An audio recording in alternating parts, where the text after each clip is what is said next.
Welcome to the Medical Mnemonist podcast, brought to you by Med School Coach. Each episode, take a journey into the top techniques for medical mnemonics, study skills, board exam tips, and accelerated learning in higher education. Now, here's your host, Chase DeMarco. With us today, we have one of the, dare I say, OG medical flashcard gurus, Dr. Amreet Sidhu, an internal medicine resident and creator of the Brosencephalon study deck. And today we're going to explore some of the high-level concepts and misconceptions about flashcard creation. Amreet, how are you doing today? I'm doing well, man. Thank you so much for having me on. No, thank you so much for coming on. I'm glad that we're able to connect. And I know that your deck is one that I've heard of forever. I think you started a huge line of like flashcard creation types of products, and it's so popular, it's so well known. So many students have used it. And I'm kind of curious as to a little bit about you and your background, and maybe a little bit about why you created and shared this deck so freely. So I guess for everybody kind of potentially meeting me for the first time, I'm currently a chief internal medicine resident at a program here in the Detroit area. And I've had a particular interest in medical education and evidence-based learning approaches for some time now. And a lot of that stems from the experiences I forged as a med student, a lot of what Chase is alluding to. I guess to be frank, I really stumbled onto all of this, mostly through efforts to improve myself, to improve my own study habits, my own, how should I say, my survival in the second year of medical school, which I feel seems to be a big fork in the road for a lot of students, where, you know, the volume really ramps up and you start encroaching onto new topics, you know, many topics that you necessarily weren't exposed to as a student in your undergraduate years. So for me, it was really just a combination of being in that environment, being in a position where I wanted to see measured change in my study approach and in my performance. And that's really where I started looking into different ways to adjust my workflow.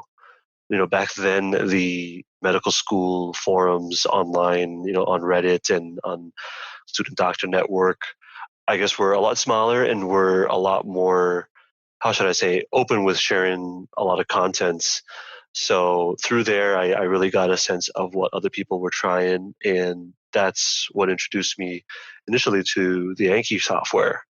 And after that, I kind of took what other people were suggesting in terms of adapting different learning styles. A lot of people were like, you know, really touting PDFs and really sharing their PDFs on Reddit. There's this really famous set of PDF notes I remember that were being shared a lot on the med school subreddit back then. And ultimately, just through discussion, I really started learning more about spaced repetition and how to present material in different formats instead of writing notes and watching lecture videos. And Pathoma was a really popular thing back then for a lot of med students as well. So I was really just tapping into different ways of processing material and presenting it to myself in a way that was more sustainable. And that's where Anki and the flashcards really meshed together as something I wanted to try. And the rest of that, I think, was just kind of the inertia that I think the tool had. I think experientially, I saw a lot of improvement and a lot of, how should I say, improvement in terms of efficiency and my performance when I started putting these tools together. And I think that itself just encouraged me to read more about the cognitive science behind it and to keep developing this tool into something I could use for self-study.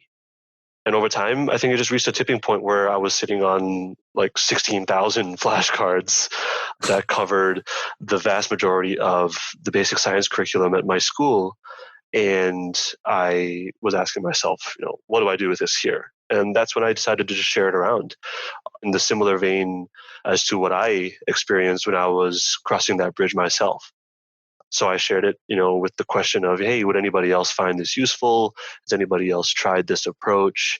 Is anybody familiar with this program? So on and so forth. And the rest is kind of history. I guess people really enjoyed it as a resource. You know, people started sharing edits back and forth without me even kind of knowing about it. And like you allude to, it really kind of stumbled and evolved into its own movement, for med students by med students kind of thing. And a lot of it, I think, is hinged with this evidence-based foundation in terms of the cognitive science stuff becoming more and more popular amongst med students. And I think the community just kind of took it from there. And I love that you focus on the evidence-based aspects of it, because even though I guess in cognitive science, a lot of these evidence-based techniques have been out there for a long time, it doesn't seem like it's necessarily reached all facets of medical education. And some of the producers of content, such as your flashcards, such as the show, such as other people we've had on the show, have really been focusing on these cognitive psychology, learning psychology types of topics, evidence-based ways to really make it more efficient, just to find out that a lot of what we do in med school is not efficient. It's not evidence-based. It's kind of a waste of time. So I'm really glad that you focus on that part of the learning.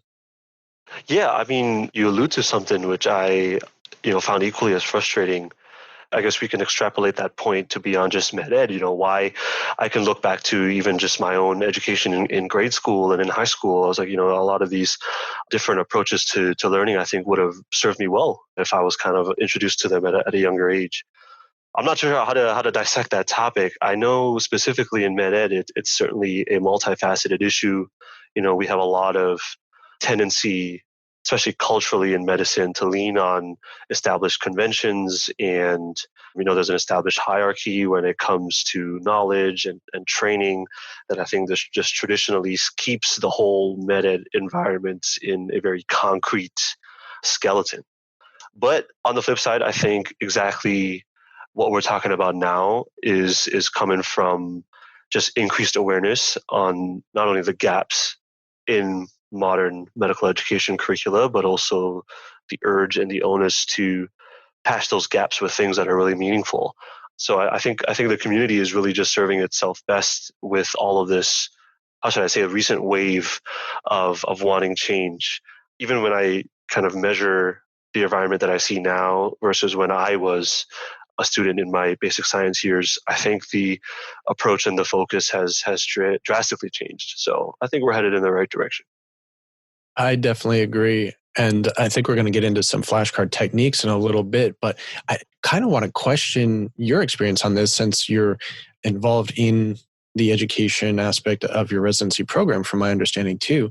How are some of the changes with, I guess, COVID being a main sort of catalyst for this? Is it affecting your program? Because I know a lot of schools, not just med ed, but in legal and undergrad, all these schools are being shifted to these distance education types of online courses, but they weren't actually set up to be that way. So a lot of students are kind of suffering through that. But I think set up properly, online education has a lot to offer. And most studies that I've seen accurately comparing online to in-class shows that online is as good, if not better, for the student. So I'm kind of curious as to what you've seen in your experiences right now. Yeah, a lot to unpack there too. And I guess a lot of what we could talk about kind of aligns with some of the silver linings of all this COVID stuff. Because the pandemic, even just on a broad scale, I suppose, has really magnified a lot of existing gaps and deficiencies with systems that have been set up across, all aspects of life. And I guess in a good way for a lot of these different areas, they've precipitated the need for change, and I guess the framework for change. I was actually recently on the Curbsiders talking about this, especially in terms of adjusting a graduate medical educational environment in response to the pandemic. One thing that I suppose I'm really proud of is, even prior to the pandemic, I had already made it a project of mine at my own program to change the curricular structure and adapt it in a way that was just a little bit more engaging and in line not only with cognitive science, but with just the modern learner, the modern medical resident. So what we had done and established at my program was effectively creating an online supplement to our in-house curriculum. And we, collaboration with my program director and my associate program director and a bunch of specialists who offered their knowledge, we were able to set up an online platform that included archived video lectures, different self-assessment tools in terms of multiple choice questioning and short answer based self-assessments as well too, as well as a selection of interactive tools. Just throughout the year, Mostly in our research interest was to see how the tool could engage learner engagement. And of course, we were also hoping for improvements in performance over a longitudinal setting. All of a sudden, along came this viral pandemic, and we found ourselves essentially primed and ready to scale all of our didactics to not only be asynchronous, but also be remote through tools like Zoom or WebEx or different online conference software that have really come into the forefront. And I suppose the whole COVID experiment with our curriculum has really reinforced my belief in that the modern online platform supplement idea is something really strong and that we can really bring into the graduate med environment. So that is going to remain a particular research interest of mine going into my next few years and in the early years of my career. And I guess that also puts me kind of in a unique position in terms of my experience, whereas I kind of already had this cooking and the pandemic came along and really kind of just forced it to be the only thing that existed for our program. And so far it has helped keep our didactics afloat to a certain extent, and of course offered me the ability to share our project with a lot of other people around the world who are facing this same bridge right now. That's fascinating. Yes, I know this question kind of wasn't on our initial topics, but I did hear that Curbsider interview and I love that show. So I kind of wanted to get your thoughts on that because that's also a big interest of mine in the past. It's actually very similar to the PhD dissertation I was working on a few years ago. So any sort of help in that line, I would be interested in helping out with that kind of research and seeing where it goes because I think it's going to provide a lot of benefit to students coming in the near future. My whole path into med-ed has really kind of strayed away from the whole content creation, I suppose, realm that I really started in.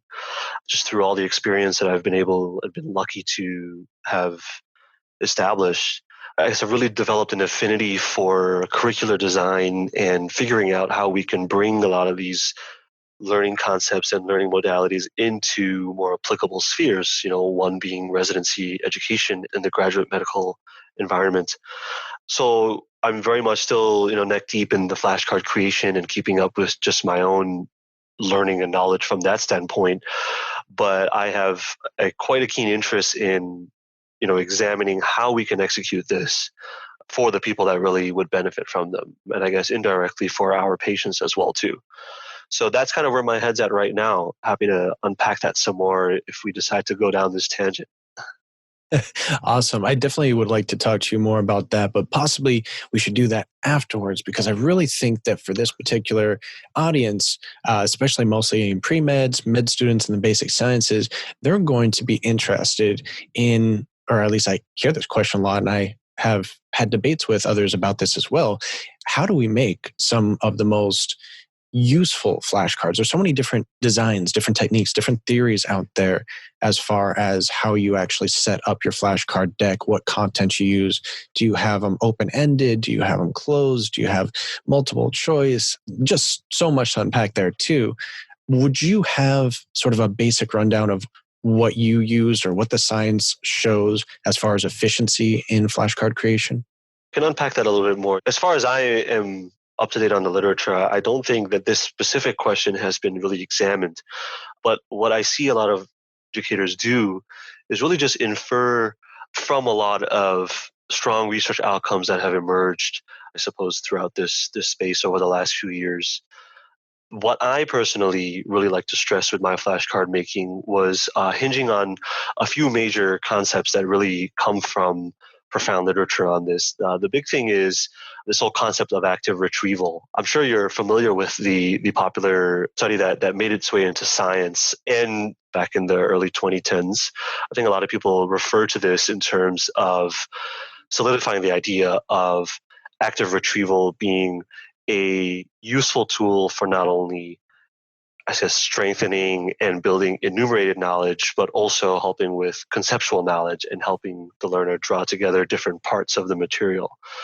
When you dive into the nitty-gritty of a lot of these studies, and this particular study as well, their study design actually includes examples as to how they form their self-assessments and measure their outcomes in these study groups. And what I have learned to draw from it, also I think the feedback that I had received from the early days of the whole Brosencephalon collections, was that the short answer format kind of had the most bang for your buck. Interestingly, there's good research that also shows how multiple choice questioning is also useful, but has some caveats that I think a lot of students or people exploring the flashcard approach may not necessarily be easily able to navigate. I'll give you an example. So a good amount of research into the testing effect has shown that multiple choice questioning, while it can definitely help in terms of self-assessments, can have a double-edged sword effect in that if you don't provide positive feedback for an incorrect response, multiple choice questioning can, I guess, even inadvertently manifest through negative feedback, where sometimes the learner can assume that an answer choice was correct. And if you don't tell them that, hey, option C was actually the right one for this particular reason, and they move on to the next question, the door is left open there for some negative reinforcement. So I think just from a logistical side of point, I've never really seen the benefit in trying to write flashcards from a multiple choice format. Okay. Yeah, there are a few different studies I've seen in regard to that, but I could not quote all the specifics right now. I think I know which one you're talking about. If I heard the name, I'd probably recognize it, but I didn't commit it to memory. And there are some other, wondering if it was a cognitive psychologist, it's some sort of learning scientist, cognitive psychologist that has a very popular blog website regarding flashcards in particular, and seems to also indicate that he prefers the short answer format for flashcards. And I guess my personal experiences have been a little bit more varied, since I have different types I use, a lot of short answer, but then a lot of more complex ones when the short answer just isn't providing the depth of knowledge, I guess. And it seems to be an interesting balancing act, probably too difficult for a lot of students to really be cognitively aware of enough and self-assess in a strong enough manner that they can make this assessment on their own. They can choose this type of card versus that type of card. So just sticking with the simple short answer is probably the best until you move on to maybe Q banks that then have the MCQs, but also provide the positive feedback and the immediate feedback you need. Right. So do you have any recommendations or strategies for medical students that are making their own cards? I know a lot of students just want to download large sets of cards, up to tens of thousands of cards, such as yours had. But that's too much. It's a burden at that point to really go through that many cards without necessarily their own understanding of the format of it. So is there some sort of mixed, create your own and pre-made cards, or how would you approach that for students? So my general recommendation whenever this comes up is to make your own cards. Yeah, I purely just say that just from, I think, the benefit you get from going through the material and reformulating essentially that data into a question that you write on your own. I think that there is quite a lot of benefit from going through that mental exercise. It's kind of the difference between reading something passively and reading it actively. We don't have to really dive into how poor of a learning strategy just plain on reading is, but just for the sake of the point, I think that learners certainly benefit a lot more from having put in the cognitive effort of writing that flashcard and, of course, vetting that knowledge as you enter the flashcard into your Q bank and move on to the next one, than just taking somebody else's or like a standing existing collection. At the same time, though, things are not that cut and dry, certainly not in medicine. And, with the volume of material, with all the other demands on medical students, and, just, I guess, especially with the current life environment that we live in right now, a lot of things are easier said than done. Your prior podcast host, Gabe, from the last episode, had a lot of good points too, where the benefit of hinging on a lot of these evidence-based strategies and inferences from this data I think is pretty clear, right from the top, from curricular design all the way down to the nitty-gritty that we're talking about in terms of flashcard writing. There's no real argument strong enough to oppose that. But it still puts us in the same situation that we're in, that, being a med student is very multifaceted. There's a huge volume of material that has to be reviewed and understood. And I think striking a balance between putting in the effort in writing every card, who knows how many tens of thousands of cards you might end up with, and balancing that with the rest of your time, I think is probably one of the biggest challenges that we have to navigate in this space right now. But if I were to give you an answer one way or the other, I would suggest to students to make and write as many of the cards you can yourself if you are really wanting to keep this in your toolkit. This seems to be kind of where we're going with most interviews, it seems, using the hybrid approach, whether it's making your own flashcards, making your own visual mnemonics, another very popular topic we discuss, because there's so much pre-made material out there and we're under such a time crunch consistently that a lot of students just want to rely on the pre-made content. But I agree with you, there is a lot of benefit to synthesizing the material in your own words, making sure you understand it, because if you just download a set of cards, you come back to them even a few hours later, let alone days or weeks later, there's a good chance you're not going to understand what was there. The forgetting curve has already started to take place. So I completely agree. Surprisingly, with the number crunch or the time crunch that a lot of students are under, I'm surprised to find that a lot actually report that they still use analog cards. I thought everyone had switched to Anki or some sort of digital flashcards, but that's kind of surprising. A lot still like to write them out and make sure to organize them in some sort of very complex manner, I'm sure. Yeah, I was also convinced that people had gone fully digital by now, but there are some pretty reliable and nifty tools, involving actual physical flashcards. Things like the Leitner box and its kind of manifestation of spaced repetition is pretty neat. So I can see how kind of like a gamified form of that can appeal to a lot of learners. I guess one thing I would add to the point of creating your own flashcards, something that actually I'm really starting to read into and learn about now, is this idea of elaborative interrogation. I suppose it's another learning strategy, I suppose, that is kind of middle of the ground. Whenever I tout this stuff for anybody who's interested, I tend to rank things like the testing effect and the spacing effect a little bit more higher than other things like interleaving and what I'm mentioning now, elaborative interrogation. And I guess to translate it into a concise version, this whole elaborative interrogation idea hinges on the whole putting it into your own words idea, right? Instead of just passively reading an explanation, forcing yourself to go through all that mental gear turning to either postulate it into a question, and then of course for you to also place an answer on the back of that flashcard, or to explain it out in your own words. There actually is data that supports that as an effective learning tool. Obviously not as strongly as the other things that we hinge on.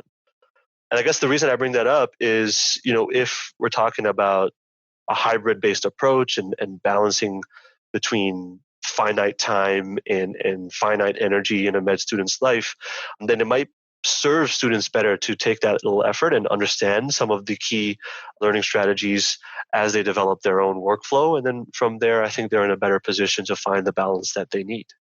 Yeah, it's interesting that you bring up elaborative interrogation, because that is something that was brought up in one of our early episodes. I think it was number 7 with Megan Sumeraki from The Learning Scientist. And that was kind of her specialty is, I believe she did some research specifically on that, which was one of the 7 learning strategies that they recommend at The Learning Scientist. Another being, of course, recall, another is spacing. And I feel like that is one part that the simple association, the short answer format of flashcards can kind of fall short of. Sometimes it can be difficult to elaborate on material to a significant degree if you just have these kind of simple associations. And I understand a lot of the simple associations are needed. They help to memorize all the minuscule little facts that you would probably otherwise forget and sometimes might never use again after the exams. But to get a deeper knowledge, the elaborative interrogation aspect could be very useful. And I guess that's a hard one to really know what the right technique would be for flashcards. I'm not sure if there's any research on that specifically for flashcards, but do you have any thoughts on that? I'm just curious how you would approach that type of deeper knowledge while still using flashcards. Yeah, that's also, I think, something that we will figure out how to navigate over time, because not that medicine is unique in this way, but I feel like some of the biggest barriers to really bringing all of these strategies into the med ed space and finding a good balance between them is the fact that the medical knowledge that's one requires to be to be a physician and to do well in your field covers so many different types of formats. For example, there's a vast volume of sequential knowledge that we have to know, like pathways of the basal ganglia, the Cotting class 8, steps in digestion. There's a whole other arm of enumerated knowledge where it's just straight up facts that we have to memorize, like layers of the esophageal mucosa, just for the think of a random example. I don't know why I have esophageal diseases on my mind right now, but because of the vast variety of material and the varying modalities in which this material is represented to us, not only in vivo, but also in the classroom, I think just makes the whole flashcards being the one and done idea very, very difficult to sell. But at the same time, I've always felt like the flashcard based approach had a lot more benefit than it did any cons or any weaknesses to it, just based off the simple idea of, how should I say, again, I referenced the last episode with Gabe. He presented this in a nice analogy. You can't really read a book if you only know 50% of words of the language, or however he said. I would disagree with his stance in that medicine is not the same. I actually do think medicine is the same. I think a lot of complex, high-order fields operate in the same way.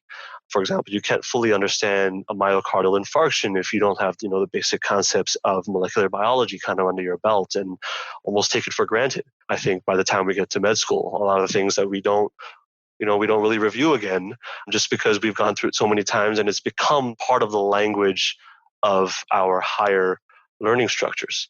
So I think that basic concept I've always been able to lean on, and I guess has also let me come to terms with the vast volume of flashcards I'm having to go through, with the understanding that other tools like practice questions, perhaps, I think personally, are some of the strongest learning tools out there. Alongside something like flashcard learning really helps you bring all those individual pieces and put them back together again. And I think that's probably a better space for this elaborative interrogation to really shine. Yeah, that episode with Gabe Weiner was really interesting, especially his approach from language learner and teacher. I think that was episode 55 for those that want to go back and check it. And we kind of went over a little bit of my interpretation of different types of flashcards. I had 4 basic types that I mentioned there. I'm reviewing my notes now because I don't actually have like a good construct to associate these with right now, but I have simple associations, so kind of the simple types of short answer format flashcards, which they're really known for. Then summary associations, so summarizing certain topics that are chunked together. Then my third one is kind of the conceptual or process driven. So that's more of probably the elaborative interrogation types of cards, possibly. Then the fourth one kind of being a disease summary, just saying everything you know about a disease, which you might need to associate together for like step 2 material.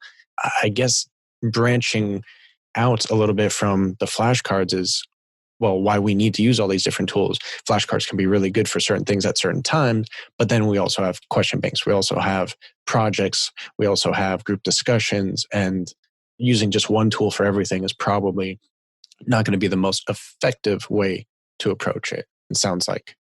I would agree and disagree. Again, I mean, if we're leaning purely on the literature here, then I would tend to disagree. I would say that there is some data out there that suggests that even straight up simple short answer questions in terms of self-assessments through flashcards or doing a quiz have been shown to be effective for conceptual knowledge. I actually have some of my notes from a webinar that I did with Osmosis back in the day exactly on this topic. This one study that I referenced just now, the one in Science back in 2011, I can send this link to you afterwards. I don't have an actual link to the study right now.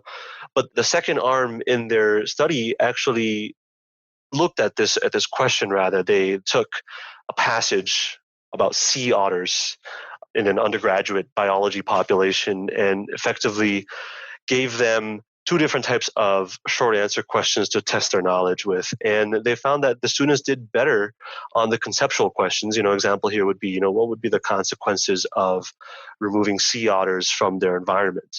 Not necessarily a single order or even a secondary order association that you were alluding to just there.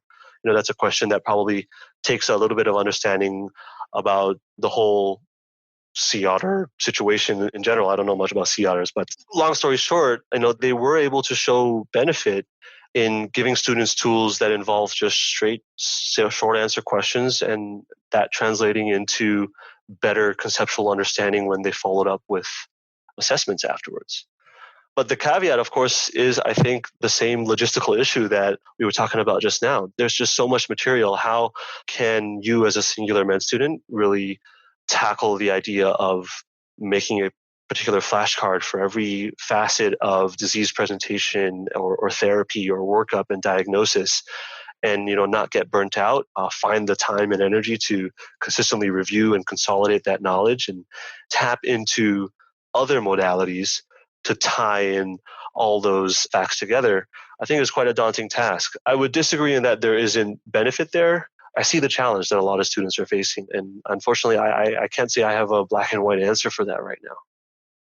Yeah, there's definitely a lot of challenge in just the quantity aspect. If someone tried to make a flashcard for every little connection in detail, they'd have, tens of thousands, maybe 16,000 flashcards. Right.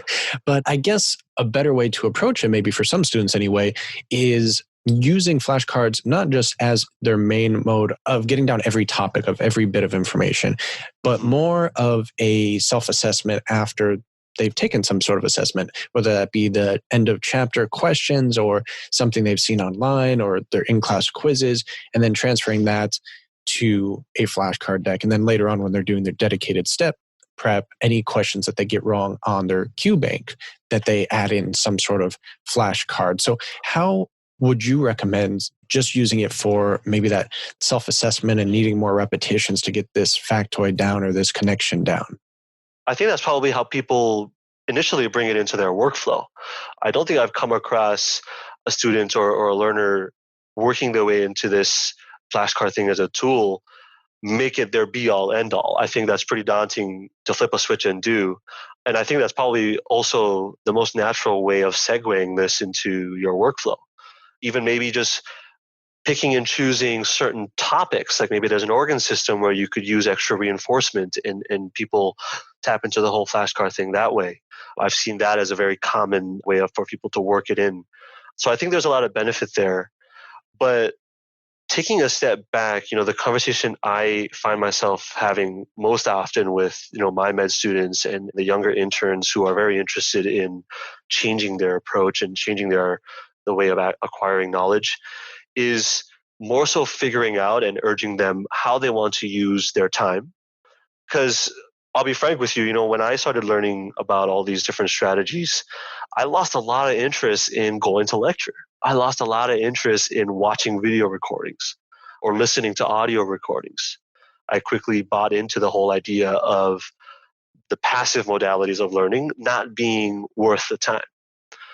So after deciding that, I figured it'd be better to put my time elsewhere. So I actually did see myself learning and encroaching new concepts through practice questions or through flashcards or through an interactive way of learning. Concept mapping was something that I tried to pick up a little bit more when I stopped, writing out notes and going to lecture. So I guess kind of a segue from your question, I think the bigger and more impactful thing for learners to think about is what strategy are they tapping into overall? And then from there, figure out, do you want to continue X, Y, and Z? Do you want to bring flashcards in to replace X, Y, or Z? Or, do you want to bring other tools in to replace what you are already doing? And then I think from there, you'll have a better sense of how much time you need, how much time you have, and how much then you can devote to things like flashcard writing. Instead of diving in straight to that, I think it would be better to work from the outside in, if that makes sense. Okay, because I've definitely seen students do this, and I'm pretty sure I did this my first semester too, was I hear about some really popular flashcard deck and I go and download it, and it's within the first couple of weeks or even first couple of months of med school. What are you going to do with that? There's thousands, tens of thousands of flashcards, and you haven't covered a good majority of the material. So it's useless at that point. Then you probably get a little dissuaded, don't want to use it anymore, don't remember to come back to it later on. So it ends up just sitting on your hard drive, collecting digital dust. And then, at least from my personal experience, I know it took me a while to come back to flashcards because I didn't realize the different types. I didn't realize the best practices of them. So the early bad experience that I had, I then put off flashcards for a while.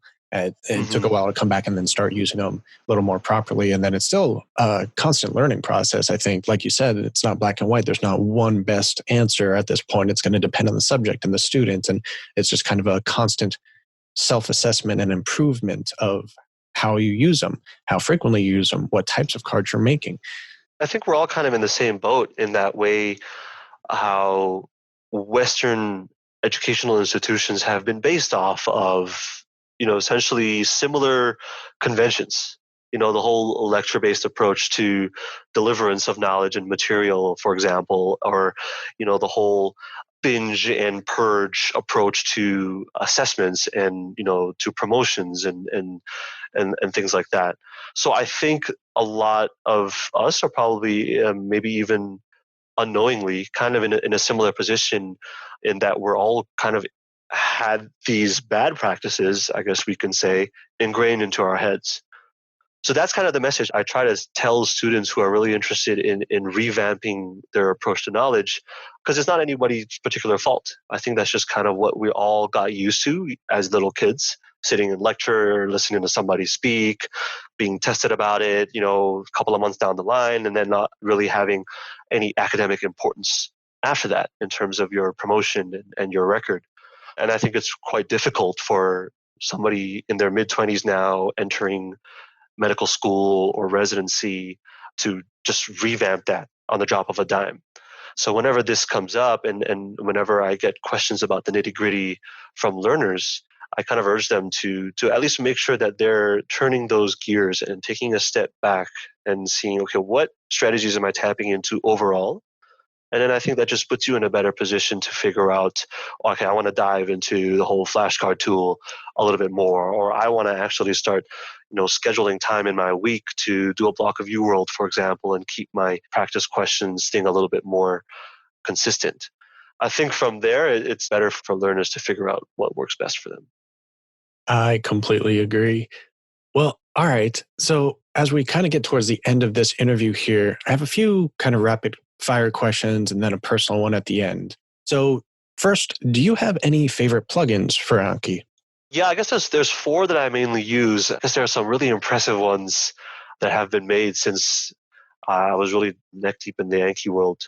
I guess the 4 that I allude to, the hierarchical tags, I think that solves a huge headache in terms of just keeping your decks organized, being able to pull out specific organ systems, specific topics if you wanted to just kind of review things in a focused manner.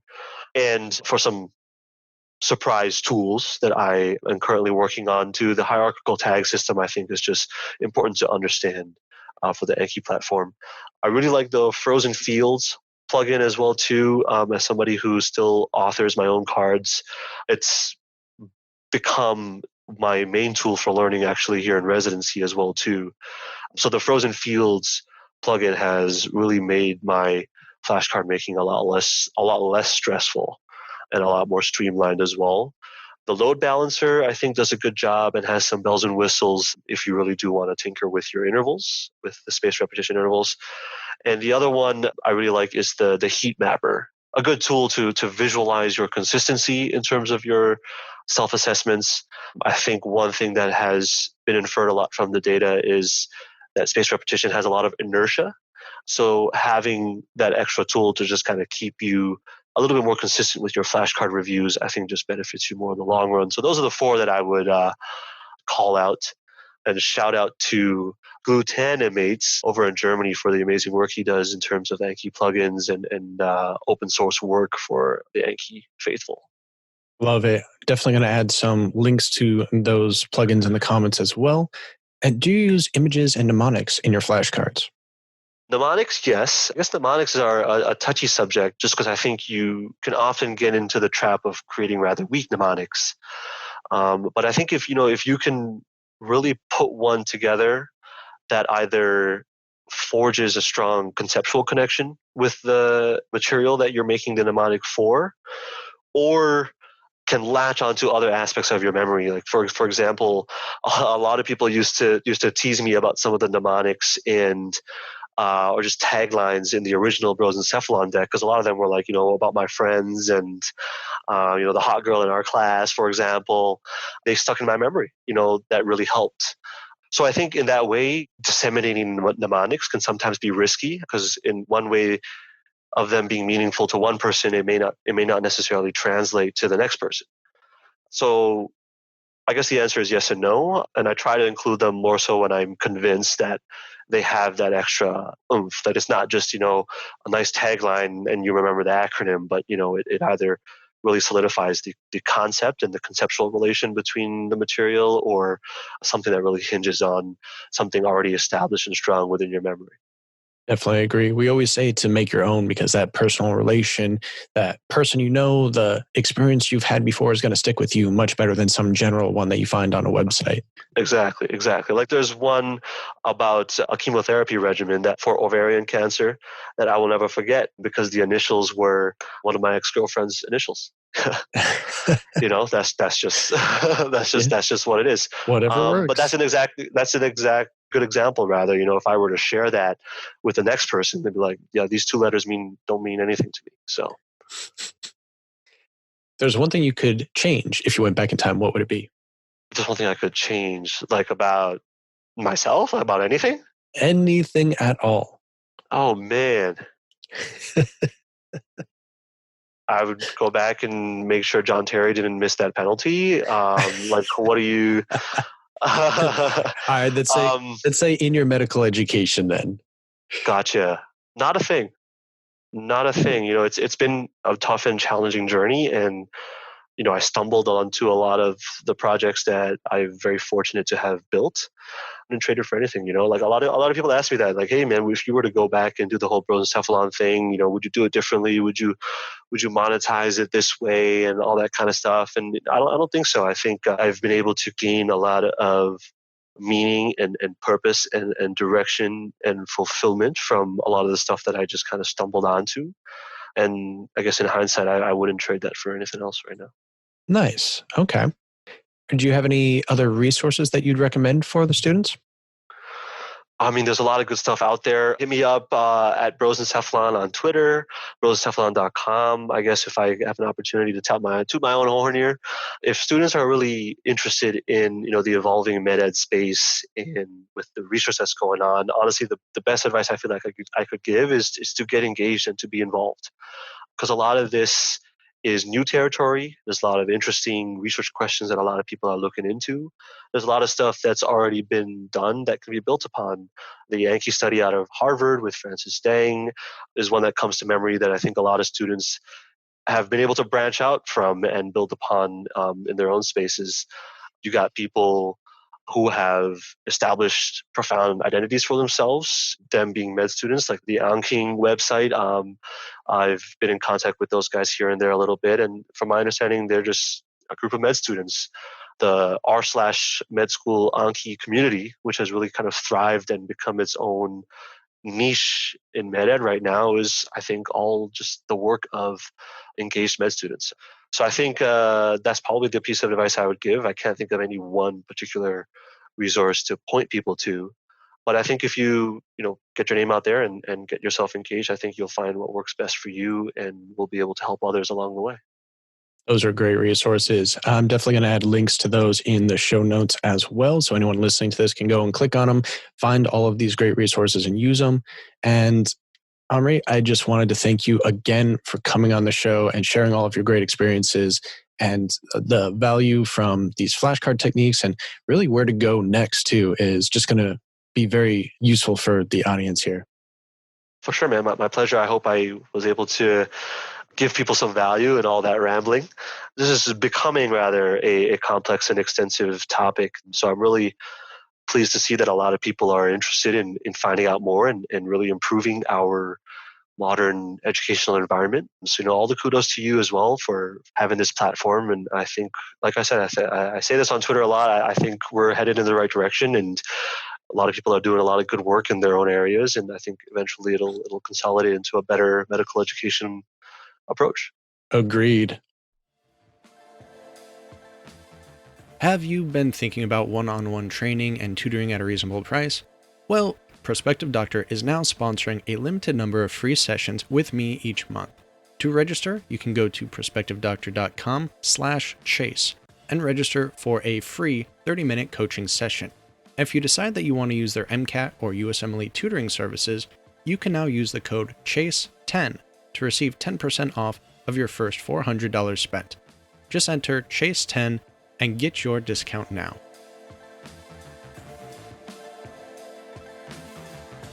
The Medical Mnemonist podcast is powered by Med School Coach. To access Med School Coach services, including USMLE tutoring and residency admissions advising, visit our website at medschoolcoach.com. Good luck as you prepare for your board exams, and we hope you tune in again next time.